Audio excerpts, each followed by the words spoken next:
Hey guys, it's Gina. Play this song for a minute. Show your colors. Be your authentic self.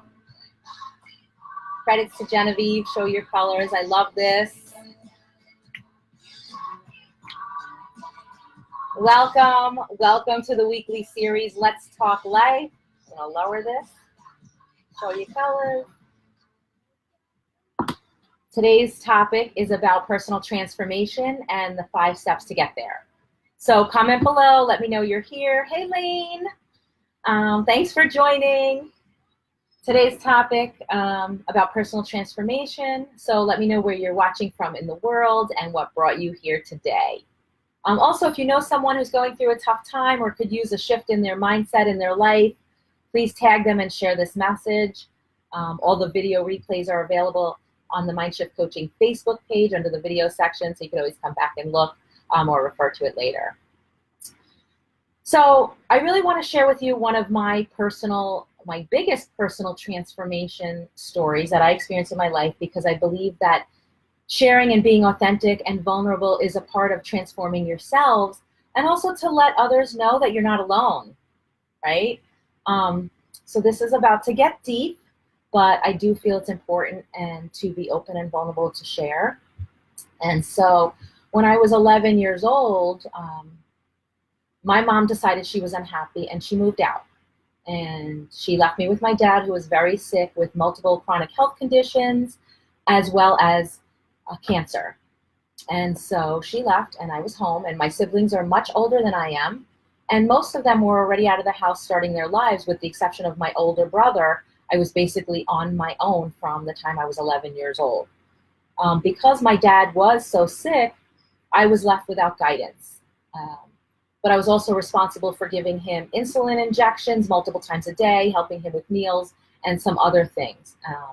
And so thankfully, I did have a good group of friends who were a little rowdy, but they all pitched in and stopped by and checked on my dad and throughout my high school years. So I'll never forget them for that. But just imagine having a young child of 11 years old and through teenage years without any support or guidance, basically on their own. And so in addition, hey Joey, thanks for joining. In addition to feeling abandoned by my mother and others in my life, I was also trying to stay safe and cope with being sexually abused by someone I trusted and someone who was very close to my family. This was very difficult for me because I didn't have any support and I didn't have any guidance, and so I really had no one to turn to, right? Yeah, it is a lot of responsibility at 11. So I was beside myself at times, but I never let anyone know. I would handle it. That was my mindset. I needed to stay safe. In addition, I was being physically abused by my older brother, who tried to drown me. And he actually choked me at another time to a point where I couldn't breathe and had marks on my neck. So I wasn't safe, but my sole focus was for myself, to stay safe and protect myself. And at this point, it wasn't about anyone else. It was about just me staying safe. And so as the years went on, my dad became more and more sick, in and out of the hospital and nursing homes. And so in my senior year of high school, I dropped out. I chose to drop out and actually decided to work full time so I can have some cash and some money, right? Because teenagers need money, and get away from my reality at home. My dad's journey ended shortly after that, as he passed away when I was just 17, shortly before my 18th birthday. When I turned 18, I was told that I could no longer stay in his house and I needed to move out and find another place to live. And so again, I was used to figuring it out. So I'd figure it out because I had to. I was on my own. And so thankfully I had a little money in the bank from a dog bite that happened when I was 3. And so I was able to get an apartment. Hey Mary, thanks for joining. So I was able to get an apartment at 18. And within a year, I realized that I could no longer cope and live in this environment. I felt it was very toxic to me, and I couldn't move forward. And so I packed up a U-Haul truck with my Jeep in tow, and I moved to South Florida to find myself. I didn't have a job. I maybe had a place to live. I wasn't sure. I wouldn't know until I got there. But the day I got there, I found an apartment, and within a week I got a full-time job. It was life-changing for me. It was a life-changing experience. It was allowing the universe to guide me and see what was meant for me. And I knew it was more than what I had here. And so within 3 months of being in South Florida, I started getting my mindset straight. And I registered to take the exam and received my Florida State High School diploma. I was so proud of myself. It wasn't a GED.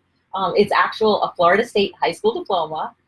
And so once I did that and I was working for a while, I realized, okay, now I am in a different place in my mind. Granted, it was within a year. And I was ready to come home to my roots. And so I moved back. I immediately started college, and I never looked back, only to reflect on how far I've come. And it was these traumatic experiences that I went through that changed me forever. It enabled me to become a life and health transformation coach, so I can be the person that I needed when I was younger. To be able to support and guide someone to becoming their best self is remarkable, and that's truly my passion. And so now I'm living the life that I choose, that I created for myself.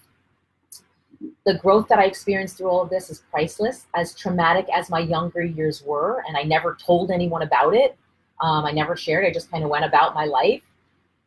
It's what guided me to becoming my best self, to see that I am in control of my life, even when circumstances aren't the best or they're not in my favor. I decided it was up to me to create the life that I truly wanted to live, and so I did.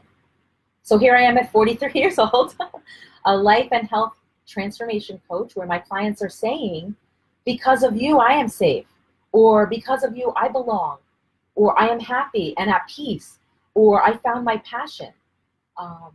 I realized there's a reason to live and move on. I feel alive again. And my relationship with myself and others have improved because of you.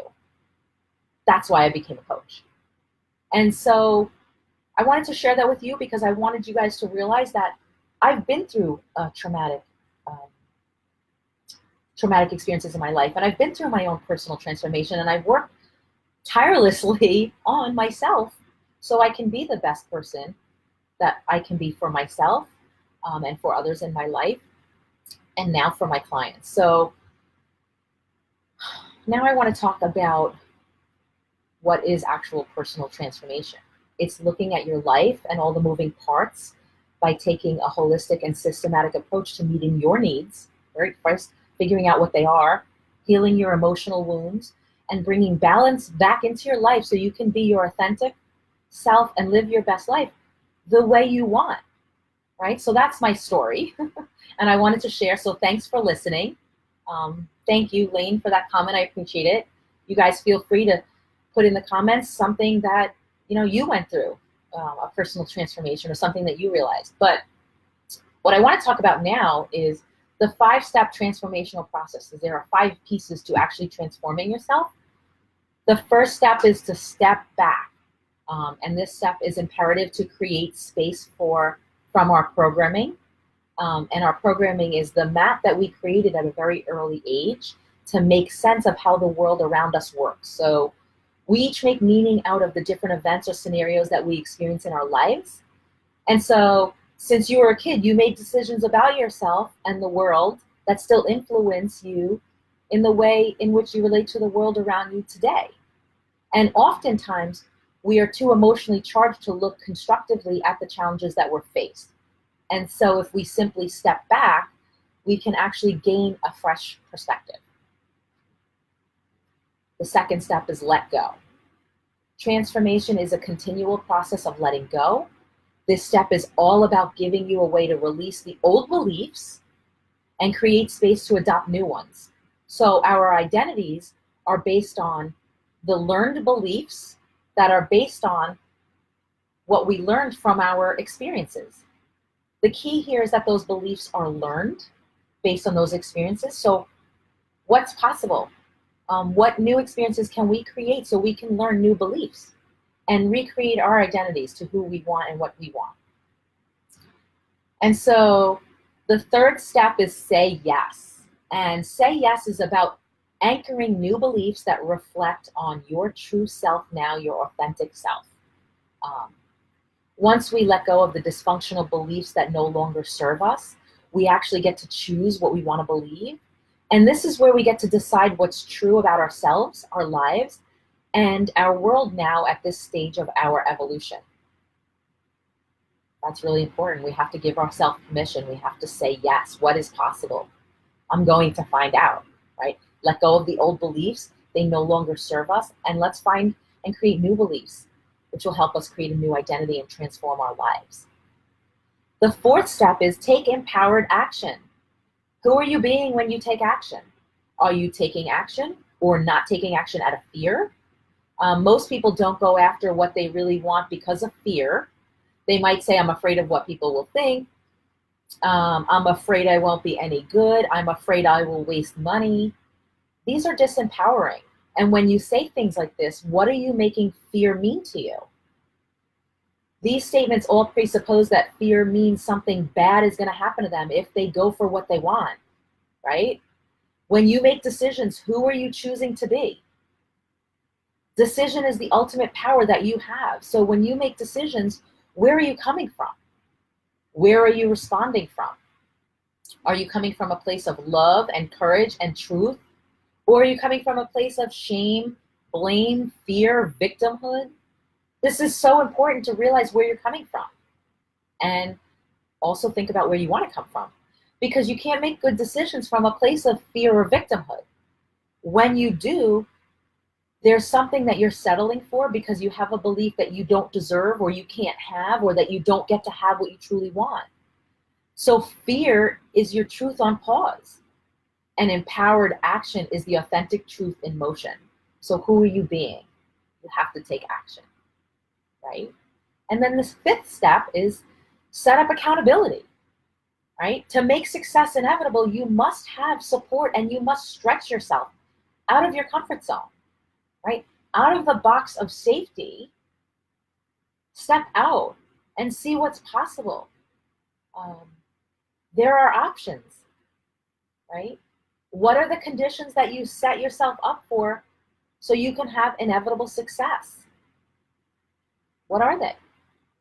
You have to be accountable too, right? And so these are the 5 steps that are imperative to personal transformation. And I want to also talk about quickly what holds us back from growth, and that's fear, right? There's the 3 brains, right? The brain stem, which is the critter brain. It's the part of the brain that's in charge of monitoring the processes that deal with keeping you alive, your heart rate, your breathing, your blood sugar.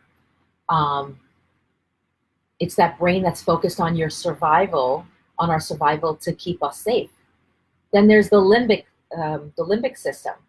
This is in charge of generating emotions. It uses our emotions to promote a sense of safety and well-being. These emotions drive us toward or away from experiences that affect love, safety, and belonging, right? This is the brain that's focused on social and emotional well-being and belonging, as well as love. And then there's the cortex, right? The human brain. This is the part of the brain that deals with logical, human, conscious mind. The part that justifies our choices and behaviors and makes meaning out of our feelings and experiences, right? The human brain is also associated with the need to be right. And this is where we form beliefs, right? So what can you do to move forward? What can you do to get support? First, think about this. Decide if you're truly open and ready for change.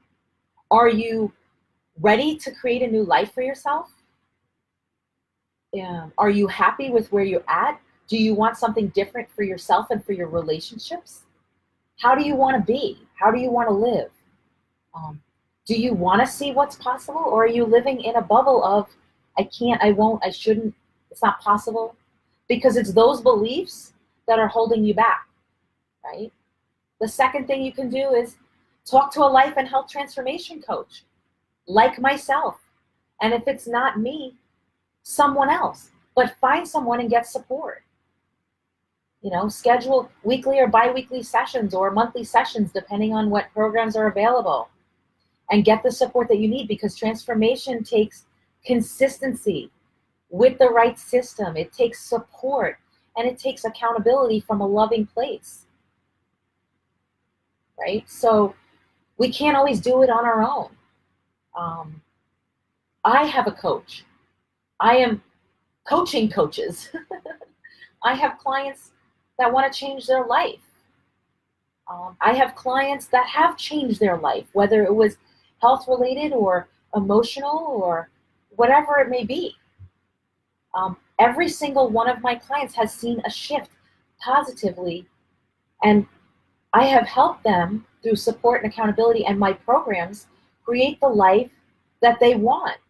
I'm helping them see what's possible. I'm helping them to believe in themselves and take their mind and shift it from negative to shifting to the positive and what's possible. And what are we grateful for? And what do we appreciate? And what are you excited about? What are your priorities? What are some of the goals that you have? And are your actions actually aligning with those? Because you can have goals and you can have priorities, but if you're not taking action that align with your priorities and your goals, you're not able to move forward. So tell me in the comments below, one thing that you can celebrate in your life right now, or tell me in the comments below, what are some of the challenges or patterns that you see showing up over and over again in your life? What's the one thing that you could work on now that will have the biggest impact in your life starting now and going forward? Because we only get one life. So what is possible for you? Think about that. What is possible for you? I've shared my story. It was very real. It was very vulnerable. I am very comfortable sharing. I wasn't always comfortable sharing, but I feel it's important because I want people to know that you're not alone, that I too have created the life that I wanted. I saw what was possible.